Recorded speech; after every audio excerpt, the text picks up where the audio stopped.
In a small village, there lived a beautiful woman named Nneka. Nneka was known for her stunning hairstyles, and every week she would appear with a new, intricate braid that looked as if it were crafted by the finest hands. Her friends were amazed, some even jealous, and they would constantly ask, "Who is your hairdresser?"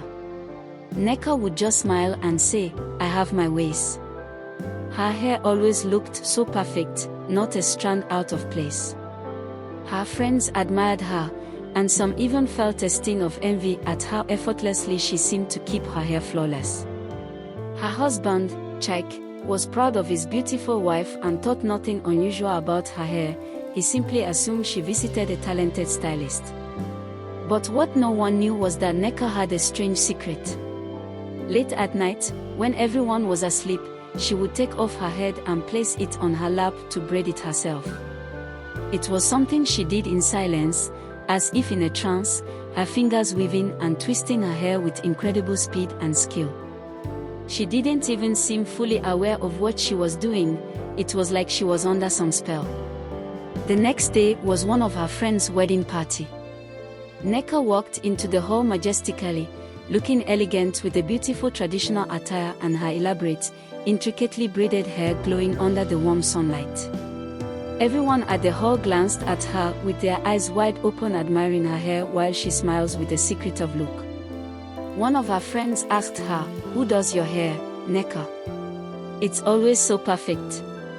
Nneka smiled a secretive smile and replied, "I have my ways." Her friends would press her, beg to know her secret, but she would never share. She didn't seem to need anyone's help, and she never visited the local salons. Yet, every week, her braids appeared more beautiful than ever. Her husband, Chike, was equally proud of her. He thought she was just gifted or perhaps had some unknown stylist who visited her. He was a simple farmer, often tired after long days in the field, and didn't question his wife's beauty. He believed it was just one of the blessings he had in his life. One day, Nneka's mother-in-law came visiting. She had come to spend 2 weeks with them. Nneka was not happy. Her countenance changed all of a sudden. If she had her way, she would send her mother-in-law back.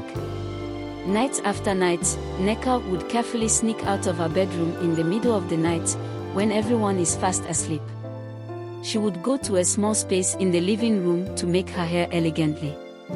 This continues until one night, when Nneka was busy braiding her hair secretly, her mother-in-law went to the kitchen to take water.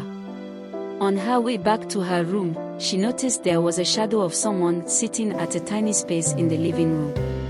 She quietly moved to the place to see what's happening, and to her surprise, what she saw marvels her. She was shocked. With her eyes widely opened and her mouth covered with her hands so no one could hear her, he saw Nneka headless, placing her head on her lap and braids it. She was stunned at what she saw. "This is unbelievable," she quietly said. She quickly moved to her room but couldn't sleep that night.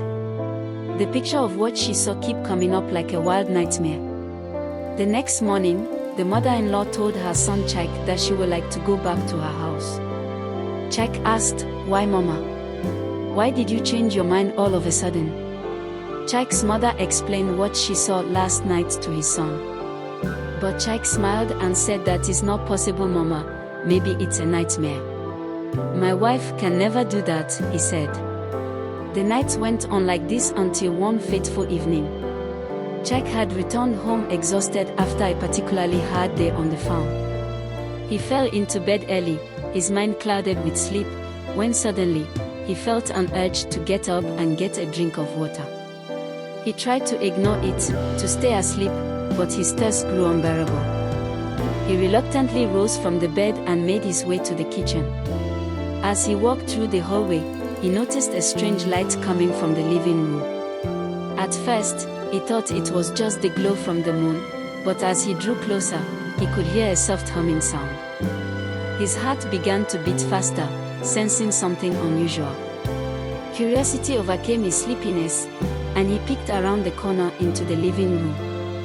There, in the dim light, sat Nneka, her body perfectly still, except her head was not on her shoulders. She held her own head in her lap, her fingers moving like they had a mind of their own, weaving her hair into an intricate pattern. Her eyes were closed, her face calm, yet her fingers moved with inhuman speed and precision. As she braided, she hummed a song so strange and sad that it sent a chill down Chike's spine. He stood frozen, his mind struggling to process what he was seeing. His wife, sitting in the middle of the room, braiding her own head with such skill and beauty that it was both mesmerizing and terrifying. He couldn't take his eyes off her. He wanted to shout, to call her name, but his voice failed him. Chike watched in silence until Nneka finished braiding. When she was done, she gently placed her head back onto her shoulders, adjusting it as though nothing strange had happened. She sat for a moment, her eyes still closed, and then rose from the floor, walking quietly back to bed. As soon as she entered the bedroom, Chike quickly lay down and pretended to be asleep, his heart pounding in his chest. He couldn't sleep the rest of the night, his mind racing with questions. Could what my mom be saying about my wife be truth? Who was his wife, truly? Was she a spirit, a witch, or something else entirely? The next morning, he looked at Nneka differently, watching her every move, wondering if she was aware of what she did. She seemed her usual cheerful self, humming softly as she prepared breakfast, her newly braided hair glistening in the sunlight. Chike couldn't take it any longer. That night, he decided he would watch her again, this time prepared to confront her if he saw the same strange behavior. He lay in bed, pretending to sleep, waiting for her to begin. Just as he had suspected, Nneka eventually rose from bed, walked to the living room, and took off her head, placing it gently in her lap. She began braiding her hair once again, her fingers moving in that same eerie rhythm. This time, Chike forced himself to get up and approach her. "Nneka," he whispered, his voice shaking. Her fingers stopped moving, and she slowly opened her eyes, her gaze distant and unfocused. She looked up at him with an expression that seemed both familiar and strange, as if she were looking through him. "Who are you?" he asked, fear in his voice. For a moment, she didn't respond. Then, in a voice that sounded far away, she whispered, "I am Nneka, and I am not. I am bound by an ancient promise, a pact made by my ancestors. This is my burden, my duty." "An ancient promise?" Chike asked, confused. "What do you mean?" She looked at him, her face sad. "Long ago, my great-grandmother made a pact with a spirit. She was granted beauty and skill beyond compare, but in exchange, each daughter born in our line must carry on this ritual, to braid her own head in silence. I don't fully understand it, but I feel its pull, and I cannot resist it." Chike was horrified, but he felt a surge of determination to help his wife. "Is there a way to break this pact?" he asked. "I don't know," she whispered. "I've never tried." The next day, Chike took Nneka to the village elder, a wise man who knew the old stories and secrets. When they explained Nneka's situation, the elder listened in silence, then nodded slowly.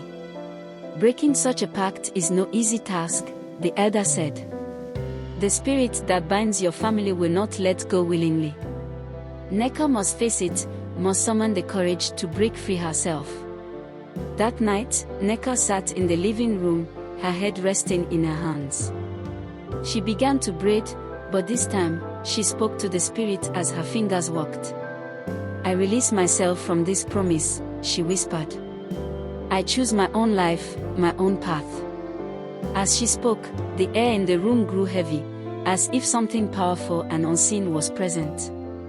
Nneka felt resistance, a force that tried to pull her hands back, but she fought it, refusing to be controlled. She continued to braid, defying the ancient spirit with each twist of her hair. At last, with a final, determined braid, Nneka felt a release, as if a great weight had been lifted from her shoulders. She looked at Chike, her eyes filled with relief and joy. For the first time in her life, she felt free. From that day on, Nneka no longer braided her hair in the middle of the night. She still styled it beautifully, but now, each braid was her own choice, guided by her own hands and her own heart. Her friends continued to admire her hair, and Chike looked at her with pride, knowing the strength she had shown in breaking free from a curse that had haunted her family for generations. They lived in peace, grateful for the love and courage that had seen them through the dark nights and strange secrets, ready to face the future together.